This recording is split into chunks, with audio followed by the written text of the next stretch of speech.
Visakha boat ప్రమాదంలో గల్లంతైన వారి కుటుంబాలకు ప్రభుత్వం తక్షణ సాయం కింద ప్రకటించిన 10 లక్షల రూపాయల చెక్కుల పంపిణీలో గందరగోళం నెలకొంది.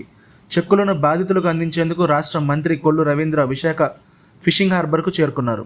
బాధితులతో కాసేపు మాట్లాడిన ఆయన 10 లక్షల రూపాయల చెక్కులను వారికి అందజేశారు.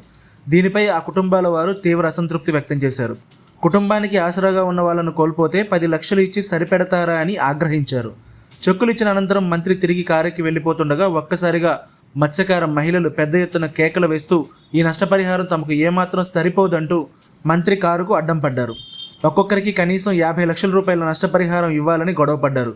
ఓ పక్క మీడియా, మరో పక్క బాధితులు మంత్రిని చుట్టుముట్టేయడంతో పోలీసుల సాయంతో మంత్రి కారెక్కి వెళ్ళిపోయారు.